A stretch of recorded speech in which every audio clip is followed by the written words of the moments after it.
On this episode of the podcast, I have with me Zach LaValley. He is the EVP of Engineering at RapidSOS. We're going to be talking about transition towards holistic awareness.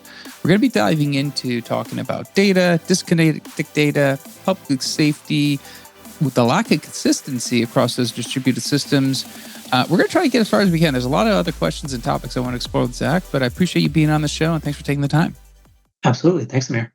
Awesome. RapidSOS. I know it's kind of a cornerstone of the conversation, but tell everyone what you guys do over there. I think we provide an unsung hero of a service. Many of us don't realize that on your behalf, when you call 911, companies like RapidSOS and RapidSOS in particular, moves data from your mobile device largely, but also a bunch of other IoT in the general ecosystem through the internet and to 911, so that they have more data at their disposal to make better decisions on your behalf.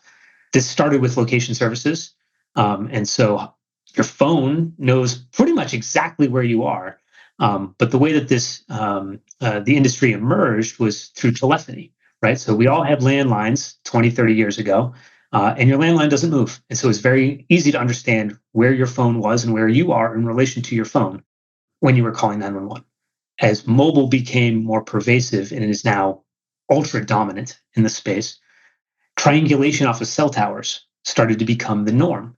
And that led to uncertainty circles of 50, 100 meters, which is fine if you're standing out in a field in the rural parts of America. Someone can probably find you, but in many of the urban or suburban denser neighborhoods, 50 meters is you or 16 of your apartment mates in the building or 3 of your next door neighbors.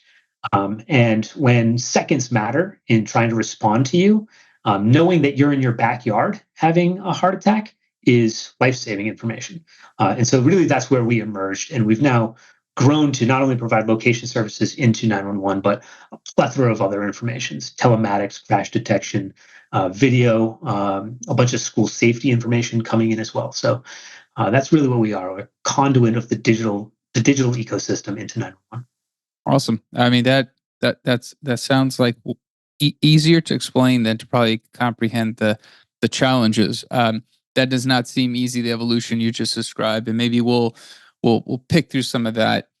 And obviously, you actually kind of maybe teed up the question. The first question is the evolution from locked landline, one location, to there's multiple devices, watch that has, cellular, GPS, telephone, other devices we carry. There's a lot of data points. I guess, when you're looking at this overall solution and as data is increasingly coming at you guys from different, facets and devices, how do you go about just identifying the right piece of data within what you guys need?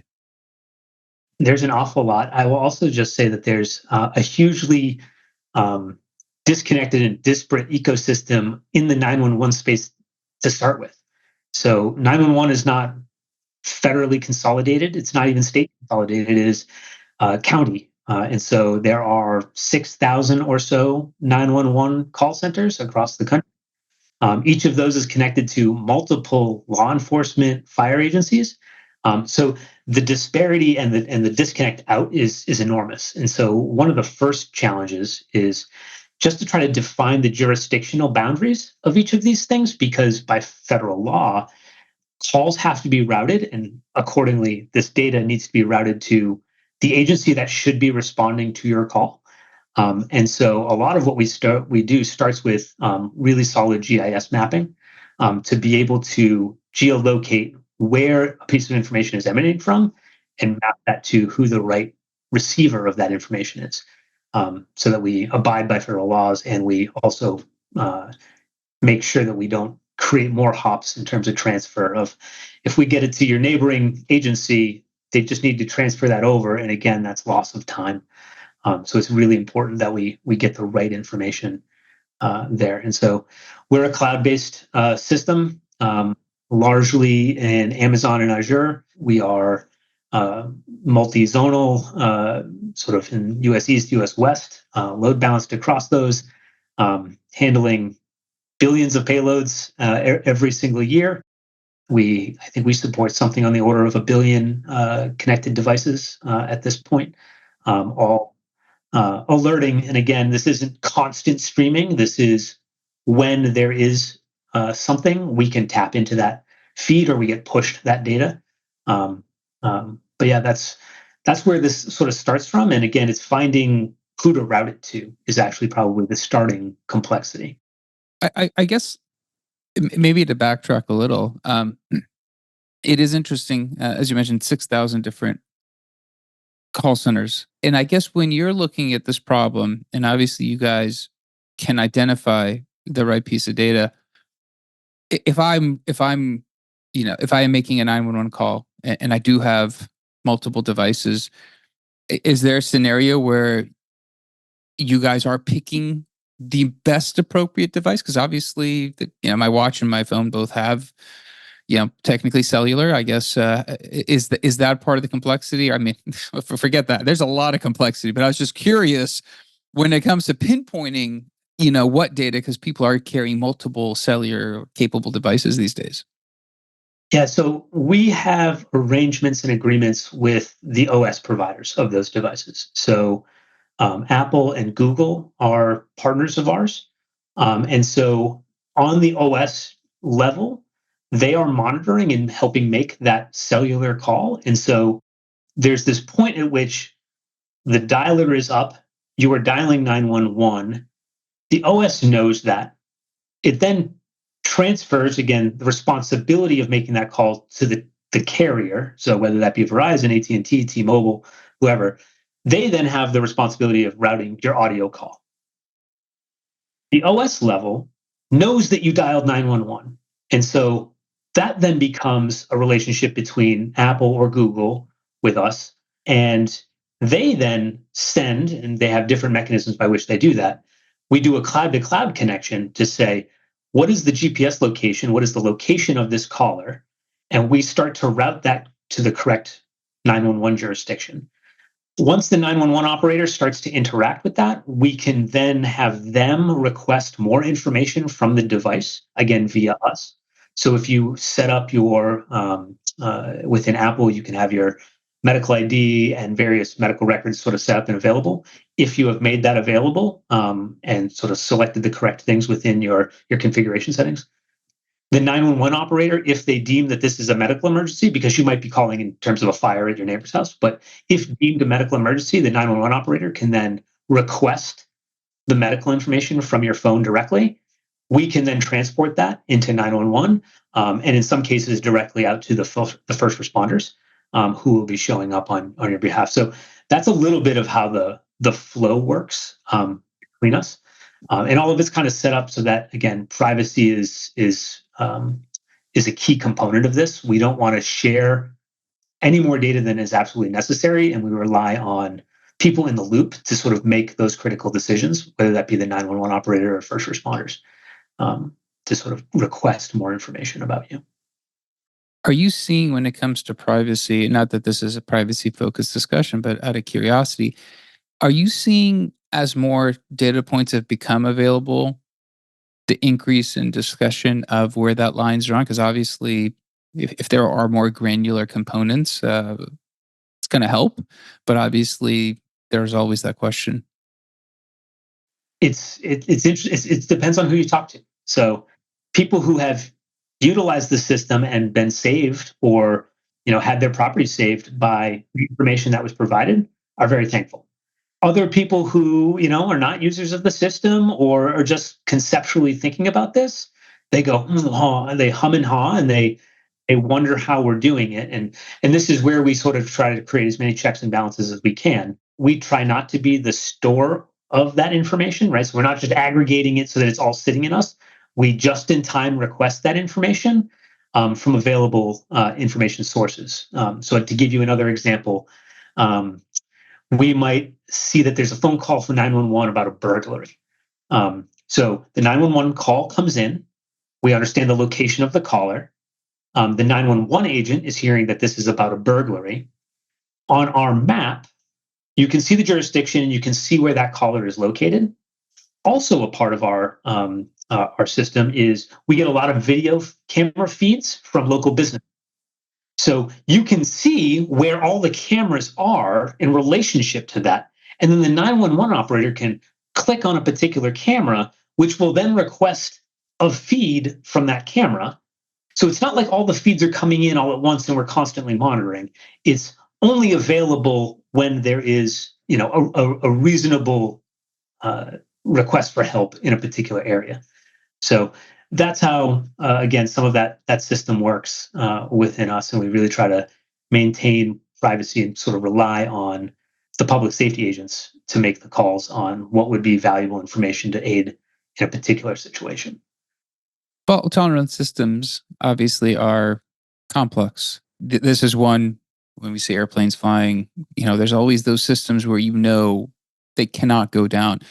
And obviously, when you talk about fractions of a second saving lives, this is one of those cases. I guess from an engineering perspective, as you're looking at this and obviously it has to be fault tolerant, speed is critical. Those two things always don't go hand in hand. They're not always I'm sure you could get more fault tolerant but slower. That's probably easier. You get really fast, but it could break. How do you find that optimal balance? I mean, that's a big question of itself, but just as a baseline, what are some of the trade-offs that you need to start looking at from just an engineering perspective? Well, so one of our earliest challenges in the way that we made early trade-offs here was we have to move at the speed of audio, right? So how fast do telephony calls connect? How much switching time is there between network traffic?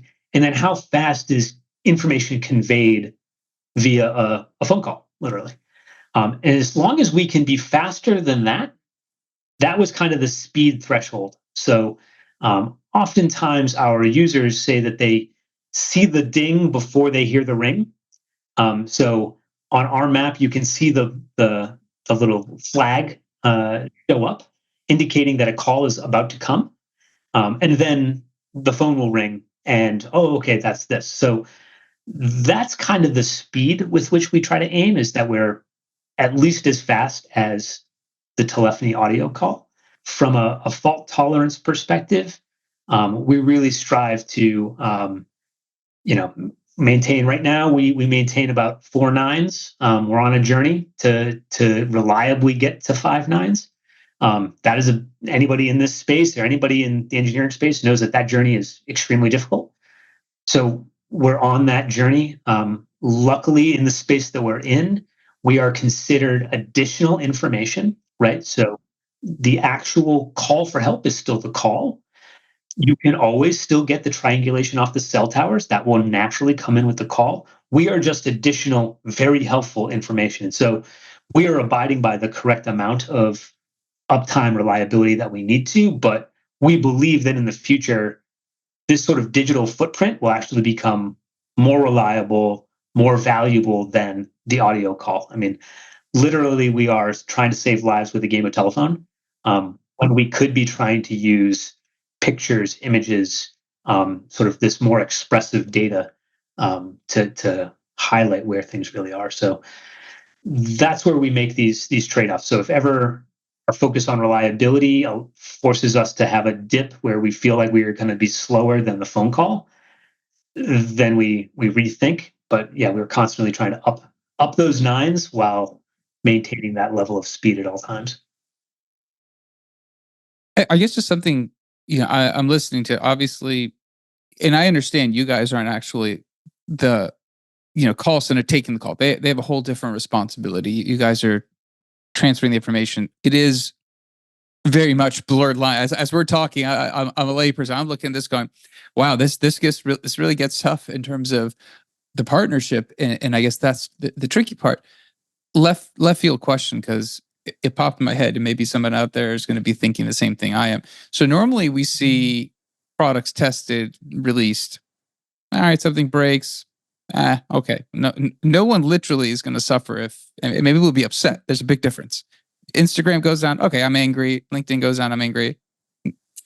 But in this case, when you go through testing, I'm actually just curious, selfishly, what's that testing process look like? And yeah, I'll just gonna leave that to there because I don't even really know much past that.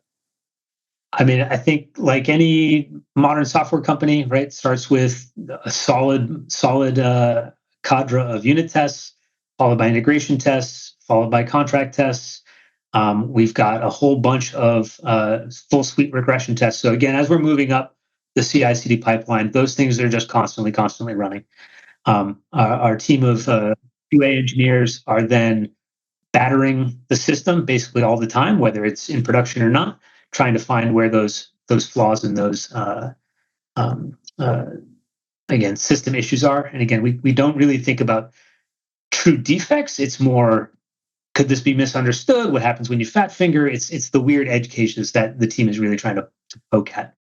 We then typically deploy in various forms of QA environments. So some of those are directly connected to some of our major partners, right? So we have dedicated environments where we test with Apple and Google if we're going to be doing major work or releases with them. We have a general sandbox environment with which we can give to our ECC partners, ECC emergency call centers. So we tend to have a pilot group, again, if we're doing new feature, new function, and not just, iteration, bug fix, security update kind of stuff. We do sandbox testing alongside of 911. And most recently, we are working on developing true canary deployment capabilities so that we can sort of ring deploy out through our 911 centers, try to catch things as early as possible and limit blast radius of anything kind of going south. So that is currently, my team is working on that as we speak, but not a new concept necessarily within the engineering community, but something that, again, we didn't do when we started 12 years ago, that we now are really sort of investing in to make sure that we can continue to iterate at speed and make sure that we don't have ripple effects. Yeah, absolutely. That's obviously, as we're discussing this, and I'm thinking about other solutions and how they tackle it. And in this case, we haven't really touched on obviously where AI might start and end, or whether it even plays a role. Everyone wants to incorporate some component of artificial intelligence. I guess with you guys, there's a ton of data. You mentioned cameras that are accessible. You're trying to piece together a better view versus just the telephony piece. Is there a component where, and we could just talk about futuristic, it doesn't have to be you guys specifically, but within the solution space where AI is going to help identify some of those data points and surface them faster? I'd say that there's two buckets. There's the sexy and like, wow, man, that would be really cool. And then there's like the super mundane but highly useful. And so let me touch on the highly useful, super mundane to begin with. Roughly 50% of all calls that go into a 911 center are not emergency related. They are calls about animal control, calls about tows, calls to just talk because people are lonely. Like just tons of calls come into 911. So there is a use for AI to try to offload, and frankly, like all of our home alarm security systems, there's not a direct connection between your home alarm system and 911. Way too many false positives. All of those get routed through a private monitoring system. When those people deem that it is actually an emergency, they call 911. And even amongst those, we still have a huge false positive rate. But all those people are doing are relaying, hey, I have an emergency at 100 Main Street. That's 100 MAIN Street. Like they're just doing that game of telephone. A call audio bot could be used to sort of help automate a bunch of that. So there's this, how do you drain the swamp and allow 911 to truly focus on emergencies and providing a better service without inundating them with, it's just really easy to remember 911 and people call it. So there's a really good use of AI in that space. Now, the sexy stuff. Obviously, within school safety, we're partnering with companies like Zero Eyes, who do object detection. And basically, this is a company started by a couple of, I believe they're ex-Marines, but they do gun detection. And so they tap into camera systems surrounding schools And AI does initial object detection. They have a small cadre of ex-military. So to take a quick look at that AI validated, like, oh, AI thinks that this is a gun. They look at it and they go, yep, probably looks like gun. And then we alert into 911 with that image for the school safety. So it's human backed still, because again, in a lot of these situations, I don't think AI is quite at the level of humans. Like we're dealing with, I think, teenagers at this point. So we give teenager type jobs to AI, and then we check and validate them. But being able to look at 1,000 video feeds all in the same microsecond is the power of where AI is. So there's plenty of opportunity in that sexy space as well. And I think we're targeting kind of those most impactful areas around school safety, active assailant, to try to showcase some of those, because they're very impactful. Well, hopefully low frequency, extremely impactful on communities. Last question around adoption, because you mentioned something interesting about, you know, public perception, wanting to reach out, those false positives. And actually, I was walking through an airport last week, and I was, watching people stand around and kind of make sure we don't go certain places. And you're like, well, you could probably automate a lot of this stuff. But I was also thinking, it's a real big thing of just having a human there. When another human sees it, they go, oh, that's a place that's off limits. As we're seeing more of what you said, you could, some of the mundane stuff, you can filter stuff out. You could, obviously have a bot. When you kind of are looking at some of those things in adoption of people being comfortable with it being a little bit more hands off, potentially being routed, going through a bot, having a discussion, letting non-humans step in to this chain of, 911, the 911 ecosystem. Is that just a time thing? Is that a human thing where we feel more comfortable hearing somebody else's voice? Or, what are your thoughts there? I mean, the technology is getting pretty good. Some of these, auto-generated voices they're hard to tell, to be honest. They're very close. Yeah, exactly. Yeah. I think right now, at least in the community who's responsible for this, use of AI in non-life-threatening, non-emergency situations, highly valued. Let's adopt it. Let's see what it can do for us. Inside of the emergency space, again, Copilot gets tossed around across industry here. Very still heavily influenced by the Copilot. How do we still have a human kind of drive, ultimately make the decision? But I think that there's this growing awareness that the digital ecosystem has so much information that humans, we cannot parse it all. But we really need something to help us parse it down and distill it a little bit so that we can get action oriented. I think humans are really good at trying to make those last minute decisions and take on the responsibility for that. I don't think we, at least not within the community that I know right now, they don't want to delegate responsibility. But it's one thing to just take a phone call and that's the only bit of information that you have. But when there is 100, 200, 1,000, a million data points all kind of emerging from a situation, it's more than any one human can kind of ingest quickly. So there is a recognition that synthesis is a great place to have AI kind of consolidate down things and sort of highlight key patterns that a human can then action on.